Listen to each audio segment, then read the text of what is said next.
Hello everyone, कैसे हैं आप सभी। मैं आशा करती हूँ कि आप सभी स्वस्थ होंगे। आपके लिए बिहार लोक सेवा आयोग द्वारा आयोजित बिहार शिक्षक भर्ती उच्च माध्यमिक विद्यालय अध्यापक की जो परीक्षा होने वाली है उसके लिए प्रैक्टिस सेट लेकर आए हैं। जिन लोगों का 11th-12th यानी पीजीटी लेवल में जो बायोलॉजी से तैयारी कर रहे हैं, जिन लोगों का जूलॉजी सब्जेक्ट है, उन लोगों के लिए ये बहुत महत्वपूर्ण सीरीज है और ऐसे ही डेली प्रैक्टिस सेट इस चैनल पे करवाए जाते हैं। यदि आप चैनल पे नए हैं तो प्लीज़ चैनल को सब्सक्राइब कर लीजिएगा।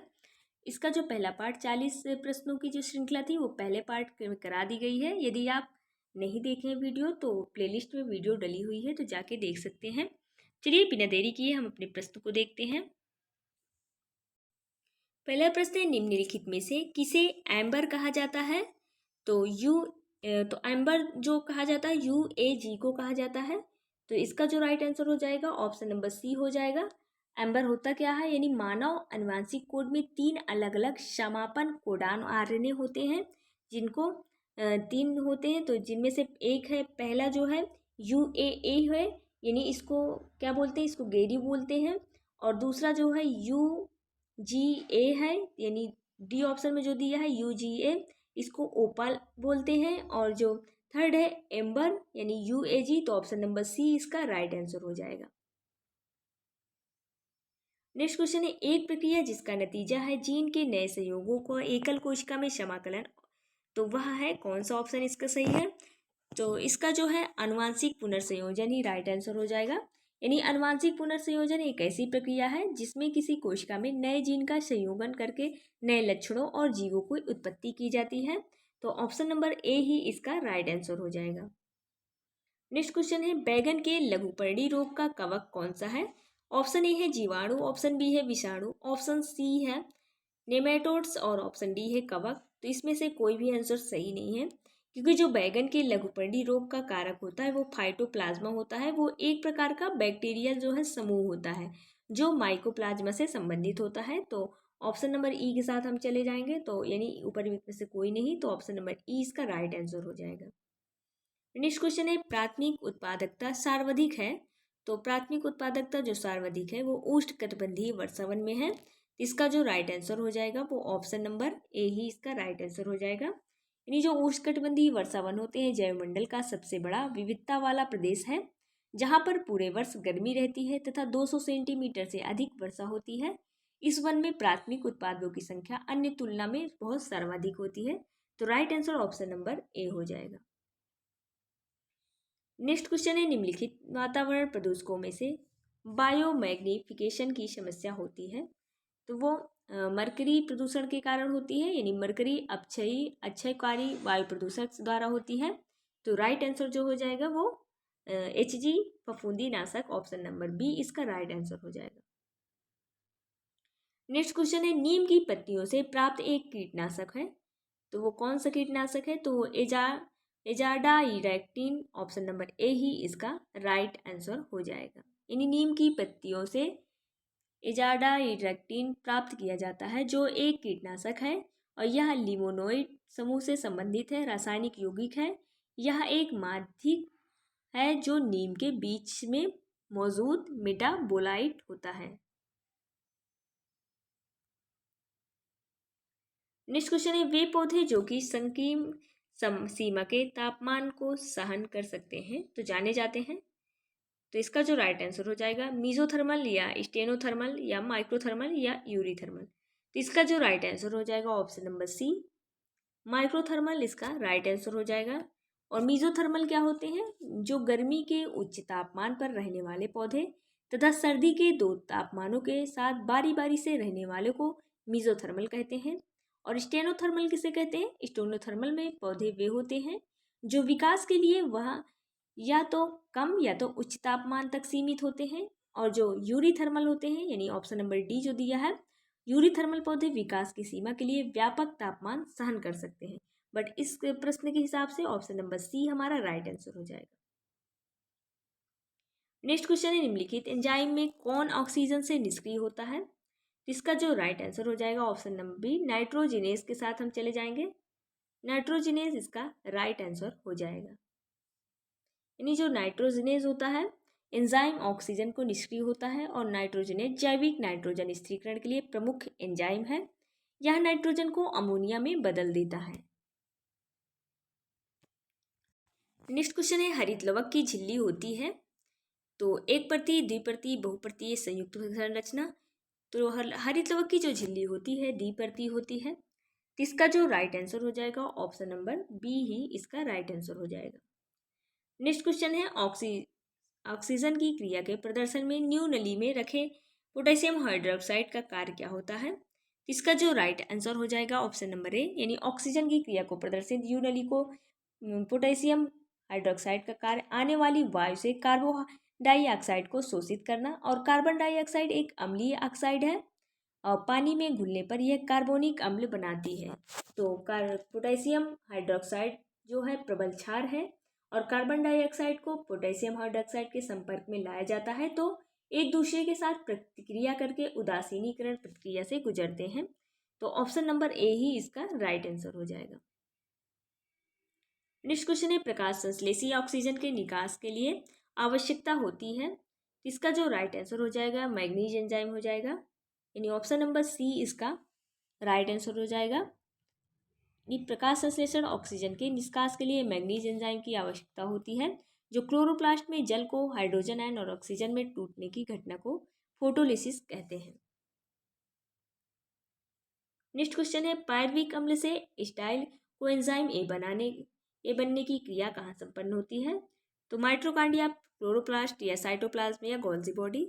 इसका जो राइट आंसर हो जाएगा माइटोकॉन्ड्रिया ही इसका राइट आंसर हो जाएगा। नेक्स्ट क्वेश्चन है, फीकोजेंथिक वर्णक पाया जाता है तो इसका जो राइट आंसर हो जाएगा फीकोजेंथिक जो है भूरे शैवालों में पाए जाते हैं। तो ऑप्शन नंबर डी इसका राइट आंसर हो जाएगा, यानी ब्राउन एल्गे। नेक्स्ट क्वेश्चन है, पादप के लिए प्रचुरता से उपलब्ध जल कौन सा है। तो केशिका जल या संयुक्त जल या गुरुत्व जल या आर्द्रता जल। इसका जो राइट आंसर हो जाएगा इसका राइट आंसर कैपिलरी यानी केशिका जल हो जाएगा। ऑप्शन नंबर ए ही इसका राइट आंसर हो जाएगा। केशिका जल वह जल होता है जो मिट्टी से सूक्ष्म छिद्रों द्वारा धारण किया जाता है। यह जल पादपों के लिए यानी जो प्लांट है के लिए उपलब्ध होता है, क्योंकि यह पौधे की जड़ के पास मिट्टी में फंस जाता है और यह जल समंजस और ससंजक और असंजक जल द्वारा धारण करता है और गुरुत्वाकर्षण बल के विरुद्ध कार्य करता है। तो ऑप्शन नंबर ए इसका राइट आंसर हो जाएगा। नेक्स्ट क्वेश्चन है, पौधे के एक भाग का ऊपरी सतह पर अधिक वृद्धि के कारण मुड़ना क्या कहलाता है। तो ऑप्शन नंबर सी इसका राइट आंसर हो जाएगा, यानी अधोकुंचन कहलाता है। इसका जो राइट आंसर हो जाएगा अधोकुंचन हो जाएगा। और अधोवृद्धि वतन क्या होता है, यानी ऑप्शन नंबर डी जो दिया है वो पत्तियों या पौधों के अन्य भागों का ऊपरी की ओर झुकना और उनकी निचली सतह पर वृद्धि के कारण होता है। और जो भूमि अनिवर्तन जो होता है, यानी ऑप्शन नंबर ए जो है वो गुरुत्वाकर्षण बल के प्रतिक्रिया के में पौधों के भाग की वृद्धि करता है। और जो प्रकाश अनुवर्तन होता है, यानी बी ऑप्शन जो दिया है वो प्रकाश अनुवर्तन एक प्रकाश उत्तेजक के लिए प्रतिक्रिया में पौधों की वृद्धि करता है। लेकिन इस प्रश्न के हिसाब से ऑप्शन नंबर सी अधोकुंचन इसका राइट आंसर हो जाएगा। नेक्स्ट क्वेश्चन, निम्न में से कौन सा उच्च पौधों के विकास में सबसे महत्वपूर्ण रहा है। इसका जो राइट आंसर हो जाएगा option number C yellow polyploid इसका राइट आंसर हो जाएगा ऑप्शन नंबर सी। यानी जो ये होते हैं उच्च पौधों में विभिन्न प्रजातियों के विकास में बहुगुणिक यानी पॉलीओइड की महत्वपूर्ण भूमिका होती है। यह मुख्य रूप से 3 प्रकार की होती हैं, ऑटो पॉलीपेप्टाइड और एलो पॉलीपेप्टाइड और एलो पॉलीपेप्टाइड। इस क्वेश्चन के अकॉर्डिंग ऑप्शन नंबर सी ही इसका राइट आंसर हो जाएगा। नेक्स्ट क्वेश्चन, निम्नलिखित में से किसे आनुवांशिक विज्ञान का जनक माना जाता है। तो ग्रेगन जॉन मेंडल को आनुवांशिक विज्ञान का जनक माना जाता है, जिन्होंने अपना प्रयोग मटर के पौधे में किया। तो मटर के पौधे का जो बॉटनिकल नेम है वो पॉयजम सटाइवम है। तो ऑप्शन नंबर बी इसका ग्रेगन जॉन मेंडल राइट आंसर हो जाएगा। नेक्स्ट क्वेश्चन है, राइबोसोम किस अभिक्रिया के स्थान है। तो प्रकाश संश्लेषण, वसा संश्लेषण या प्रोटीन संश्लेषण। तो राइबोसोम जो है वो प्रोटीन संश्लेषण का स्थान है। तो ऑप्शन नंबर सी इसका राइट आंसर हो जाएगा। यानी इंडोप्लाज्मिक रेटिकुलम जो होती है वो 2 टाइप्स की होती है, एक रफ इंडोप्लाज्मिक रेटिकुलम, एक स्मूथ इंडोप्लाज्मिक रेटिकुलम। तो स्मूथ में वसा का प्रकाश संश्लेषण होता है और जो रफ होती है उसमें प्रोटीन का संश्लेषण होता है। तो प्रोटीन राइबोसोम यही इसका right answer option number C हो जाएगा। नेक्स्ट क्वेश्चन है प्रोकैरियोटिक अनुवांशिक तंत्र में होता है तो डीएनए और हिस्टोन, डीएनए अथवा हिस्टोन या हिस्टोन रहित डीएनए या ना डीएनए ना ही हिस्टोन। इसका जो राइट आंसर हो जाएगा ऑप्शन नंबर सी हो जाएगा, यानी हिस्टोन रहित डीएनए होता है, यानी हिस्टोन इसमें नहीं पाया जाता, तो ऑप्शन नंबर सी ही इसका राइट आंसर हो जाएगा। नेक्स्ट क्वेश्चन है कोशिकांगों को एक दूसरे से अलग किया जा सकता है तो सेंट्रीफ्यूगेशन या माइक्रोस्कोपी या क्रोमेटोग्राफी या रेडियो एक्टिव ट्रेसर द्वारा, तो ऑप्शन नंबर ए इसका राइट आंसर हो जाएगा। जो कोशिकांगों को सेंट्रीफ्यूगेशन द्वारा एक दूसरे के शरीर के रूप में अलग किया जा सकता है, और जो ये इस तकनीकी में एक समाधान से कणों को अलग करने के लिए केंद्रापसारक बल का प्रयोग किया जाता है, यानी इस विधि में कणों की तलहटी में जमने के लिए उनके आकार और घनत्व पर निर्भर होता है, तो ऑप्शन नंबर ए इसका राइट आंसर हो जाएगा। नेक्स्ट क्वेश्चन है हैसलैक चक्र में कार्बन डाइऑक्साइड का प्राथमिक स्वीकर्ता कौन सा है। इसका जो राइट आंसर हो जाएगा ऑप्शन नंबर ए फास्फोइनॉल और पायरुविक अम्ल इसका राइट आंसर हो जाएगा। नेक्स्ट क्वेश्चन है स्वपरागण के लिए निम्नलिखित में से कौन प्राकृतिक युक्त प्रयोग में लाई जाती है। इसका जो राइट आंसर हो जाएगा ऑप्शन नंबर डी क्लिस्टोगैमी इसका राइट आंसर हो जाएगा, यानी क्लिस्टोगैमी जो होता है स्वपरागण की प्रक्रिया है जिसका उपभाग प्राकृतिक रूप से बंद पुष्पों में परागण करने हेतु होता है। उदाहरण के तौर पर जैसे वाइयोला हो गया, तो ऑप्शन नंबर डी इसका राइट आंसर हो जाएगा क्लिस्टोगैमी। नेक्स्ट क्वेश्चन है असंगत का चयन करें तो माइक्रोपाइल या बीजांडकाय या भ्रूणकोश या परागकण, इसका जो राइट आंसर हो जाएगा ऑप्शन नंबर डी के साथ हम चले जाएंगे। ऑप्शन नंबर डी ही इसका राइट आंसर हो जाएगा, यानी परागकण और माइक्रोपाइल बीजांडकाय और भ्रूणकोश जो होते हैं वो एक ही में पाए जाते हैं, ये संगत है तो ऑप्शन नंबर परागकण, ये असंगत है तो ऑप्शन नंबर डी ही इसका राइट आंसर हो जाएगा। नेक्स्ट क्वेश्चन है द्वितीयक वलकुट की कोशिकाएं होती हैं दृढ़ या मृदुत्की या स्थूलकोटकी या विभज्योत्की, तो इसका जो राइट आंसर हो जाएगा ऑप्शन नंबर बी मृदुत्की इसका राइट आंसर हो जाएगा। यानी जो द्वितीयक वलकुट की कोशिकाएं होती है मृदुत्की होती हैं, इनमें कई परतें पाई जाती हैं। इसकी कोशिकाएं जीवित व उनके बीच बीच में अंतरकोश की स्थान मिलते हैं। कभी कभी मूली त्वचा नष्ट हो जाती है तब कार्टेक्स की बाहरी की कोशिकाएं क्यूटिन युक्त होकर एक्सोडर्मिस बनाती है और यह एक रक्षात्मक परत है जो बाहरी दबावों से अंदर के ऊतकों की रक्षा करती है। Right option option number B हो जाएगा। नेक्स्ट क्वेश्चन है रस काष्ठ को इस नाम से भी जाना जाता है तो द्वितीयक जाइलम या ड्यूरामेन या एल्बर्नम या फेलोडर्म, इसका जो राइट आंसर हो जाएगा ऑप्शन नंबर सी हो जाएगा, एल्बर्नम इसका राइट आंसर हो जाएगा। नेक्स्ट क्वेश्चन है स्माइलैक्स जेलेनिका में अनुपर्ण किस प्रकार है तो संलग्न अंतःपर्णवृत्ति या प्रतांती या मुक्त पार्श्विक, इसका जो राइट आंसर हो जाएगा ऑप्शन नंबर सी के साथ चले जाएंगे, प्रतानीय इसका राइट आंसर हो जाएगा। यानी स्माइलैक्स जेलिन में अनुपर्ण प्रतानीय प्रकार का होता है। अनुपर्ण पत्तियों के समान संरचना होती है जो पत्तियों के आधार से निकली है। यह नए ऑक्सिलरी बड को सुरक्षा प्रदान करता है और अनुपर्ण प्रतान में परिवर्तन हो जाते हैं तो जो चढ़ने में सहायता करते हैं।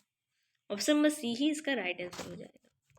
नेक्स्ट क्वेश्चन है ट्रिवलस ट्री का वानस्पतिक नाम क्या है, इसका जो राइट आंसर हो जाएगा ऑप्शन नंबर डी रेवेनेला मेडागोस्केरिएसिस इसका राइट आंसर हो जाएगा, यानी ऑप्शन नंबर डी इसका राइट आंसर हो जाएगा। यानी जो ट्रिवलस ट्री होती है ये स्ट्रेलिजिएसी कुल का एक यानी फैमिली का एक सदाबहार पौधा होता है जिसका वनस्पतिक नाम रेवेनेला है, जिसका वनस्पतिक नाम रेवेनेला मेडागोस्केरिएंसिस है। इसे ट्रैवल ट्री भी कहा जाता है क्योंकि इसके पत्तों के आधार में जो पानी जमा होता है उसका उपयोग आपात स्थिति में ट्रेवलर्स द्वारा पीने के लिए किया जाता है, इसीलिए इसको रेवेनेला कहते हैं। एकमात्र ऐसी प्रजाति है जो मेडागास्कर में पाई जाती है और दुनिया भर में इसकी खेती भी की जाती है। ऑप्शन नंबर डी इसका राइट आंसर हो जाएगा। नेक्स्ट क्वेश्चन है केओ हर्बेरियम में पौधों को किसके वर्गीकरण के अनुसार व्यवस्थित किया गया था, इसका जो राइट आंसर हो जाएगा ऑप्शन नंबर सी हो जाएगा, यानी बेंथम हुकर द्वारा। ऑप्शन नंबर सी ही इसका राइट आंसर हो जाएगा। नेक्स्ट क्वेश्चन है, वनस्पति विज्ञान की शाखा को विलुप्त पौधों को बताती है को क्या कहा जाता है? इसका जो राइट आंसर हो जाएगा ऑप्शन नंबर बी हो जाएगा, यानी जीवाश्म वनस्पति विज्ञान इसका राइट आंसर हो जाएगा। नेक्स्ट क्वेश्चन है, सूक्ष्म जीवों एवं कीटों के आक्रमण से पाइनस किसके द्वारा अपने आप को बचाता है? इसका जो राइट आंसर हो जाएगा ऑप्शन नंबर डी सही हो जाएगा, यानी रेजिन द्वारा। ऑप्शन नंबर डी इसका राइट आंसर हो जाएगा, यानी सूक्ष्म जीवों जो कीटों के आक्रमण से पाइनस रेजिन के द्वारा स्वयं को बचाता है, तो वो शंकु वृक्ष यानी रेजिन रॉल के मुख्य घटक मोनो और डाई टर्पेंस लगभग समान मात्रा में होते हैं, जिसमें सेक्यूटपरेन की छोटी मात्रा होती है और राल उत्पादन और भंडारण पेड़ के लिए एक बड़ी लागत होती है। तो ऑप्शन नंबर रेजिन द्वारा राइट आंसर हो जाएगा। नेक्स्ट क्वेश्चन, निम्नलिखित में से टेरिडोफाइट्स में किसमें सबसे अधिक गुणसूत्रों की संख्या होती है? इसका जो राइट आंसर हो जाएगा option number A. Option number A ही इसका राइट आंसर हो जाएगा। नेक्स्ट क्वेश्चन है, फ्यूनेरिया में कैलिप्ट्रा किससे उत्पन्न होता है? तो इसका जो राइट आंसर हो जाएगा ऑप्शन नंबर डी हो जाएगा, यानी आर्किगोनियम इसका राइट आंसर हो जाएगा। नेक्स्ट क्वेश्चन है, तेल एक संरक्षित भोजन यानी भोज्य पदार्थ होता है, तो कौन सा है? तो ऑप्शन नंबर सी इसका राइट आंसर हो जाएगा। वाउचेरिया जो है जैंथोफाइसी कुल का एक सदस्य है। वाउचेरिया एकमात्र ऐसे सिनोसिटिक शैवाल है जिसमें तेल की बूंदें संरक्षित भोज्य पदार्थ का कार्य करती हैं, जिसमें जैंथोफिल तथा कैरोटीन नामक वर्णक भी पाया जाता है। और कारा और क्लेमाइडो जैसे जो होते हैं वो स्टार्च संचित करते हैं। इसका जो राइट आंसर हो जाएगा वो ऑप्शन नंबर वाउचेरिया हो जाएगा। ये तेल जैसे संरचना को करते हैं, और जो कारा क्लेमाइडोमोनास है वो कारा क्लेमाइडोमोनास जो है स्टार्च का संचित करते हैं भोजन के रूप में। नेक्स्ट क्वेश्चन है, बट्राइकोस्पर्मम के फल बीजाणु होते हैं, तो इसका जो राइट आंसर हो जाएगा ऑप्शन नंबर ए ही हो जाएगा, नग्न और अचल। नेक्स्ट क्वेश्चन है, सर्वप्रथम पेनिसिलिन को पृथक किया गया था, किन्होंने किया था? तो ऑप्शन नंबर इसका जो राइट आंसर हो जाएगा ऑप्शन नंबर सी हो जाएगा, यानी अलेक्जेंडर फ्लेमिंग के द्वारा पेनिसिलिन की खोज की गई थी। तो ऑप्शन नंबर सी इसका राइट आंसर हो जाएगा। नेक्स्ट क्वेश्चन है, पशु विष्ट में उगने वाले कवक कहलाते हैं, तो इसका जो राइट आंसर हो जाएगा वो ऑप्शन नंबर सी हो जाएगा, क्रोपोफिलस इसका राइट आंसर हो जाएगा। यानी पशु विष्ट पर उगने वाले जो कवक होते हैं क्रोपोफिल्स कहलाते हैं, और ज़्यादातर ये मृतजीवी होते प्रकृति के होते हैं। क्रोपोफिल्स प्रजाति के कठोर बीजाणु अनजाने में वनस्पति से जड़ी बूटियों द्वारा भस्म हो जाते हैं और पौधों के पदार्थ के साथ उत्सर्जित हो जाते हैं। नेक्स्ट क्वेश्चन है, प्लाज्मिड है, इसका जो राइट आंसर हो जाएगा, प्लाज्मिड जो होते हैं जीवाणु के अतिरिक्त गुणसूत्रीय अनुवांशिक पदार्थ होता है, तो ऑप्शन नंबर बी इसका राइट आंसर हो जाएगा। नेक्स्ट क्वेश्चन है, जीवाणुओं में ऐसी स्थिति जहां एक ध्रुव पर मात्र एक कसाभिक उपस्थित होती है, तो वो क्या कहलाती है? इसका जो राइट आंसर हो जाएगा ऑप्शन नंबर ए इसका राइट आंसर हो जाएगा, यानी मोनोट्राइकस। यानी जो बैक्टीरिया होते हैं, जीवाणु जो होते हैं, उनमें एक साइड एक फ्लैजिला निकला रहता है, तो उन्हें मोनोट्राइकस कहते हैं। तो ऑप्शन नंबर ए ही इसका राइट आंसर हो जाएगा। और लोफोट्राइकस किसे कहते हैं? लोफोट्राइकस जो होता है जिन जीवाणुओं में फ्लैजा एक ही साइड होते हैं लेकिन गुच्छे में होते हैं, उसे लोफोट्राइकस कहते हैं। और एम्फीट्राइकस किसे कहते हैं? एम्फीट्राइकस जो होते हैं, जो जीवाणु होते हैं जिनके दोनों ओर एक एक फ्लैजिला निकला रहता है। और लास्ट पेरीट्राइकस वो होते हैं, पेरीट्राइकस वो होते हैं जिनमें, पेरीट्राइकस की बात करें, यानी ऑप्शन नंबर जो डी है, इसमें फ्लैजिला चारों तरफ ही पाए जाते हैं, गुच्छों में या ऐसे ही चारों तरफ जो है फ्लैजिला पाए जाते हैं।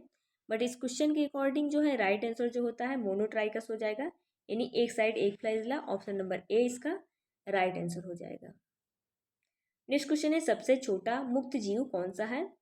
तो विषाणु या माइकोप्लाज्मा या डायटम या साइनोबैक्टीरियम, तो इसका जो राइट आंसर हो जाएगा ऑप्शन नंबर बी इसका राइट आंसर हो जाएगा, माइकोप्लाज्मा इसका राइट आंसर हो जाएगा। नहीं, माइकोप्लाज्मा की जो सूचना लगभग होती है लगभग 0.1 से 0.5 mm का होता है, और स्वतंत्र जीवन यापन करने वाला ये जीव है। नेक्स्ट क्वेश्चन पे चलते हैं। वायरान होते हैं, तो न्यूक्लियोकैप्सिड होते हैं या कैप्सिड होते हैं या न्यूक्लिक अम्ल होते हैं या कंट्रैक्टाइल वैक्यूल होते हैं, जिसका जो राइट आंसर हो जाएगा ऑप्शन नंबर ए ही इसका राइट आंसर हो जाएगा। न्यूक्लियोकैपिड होते हैं ऑप्शन नंबर ए। वायरन जो न्यूक्लियोकैपिड होते हैं, एक वायरल प्रोटीन कोड द्वारा ये जीनोम का घेरे रहता है, तो ऑप्शन नंबर ए इसका राइट आंसर हो जाएगा। ऐसे ही डेली प्रैक्टिस सेट इस चैनल पे करवाए जाते हैं। यदि आप चैनल पे नए हैं तो चैनल को प्लीज़ सब्सक्राइब कर लीजिएगा। धन्यवाद।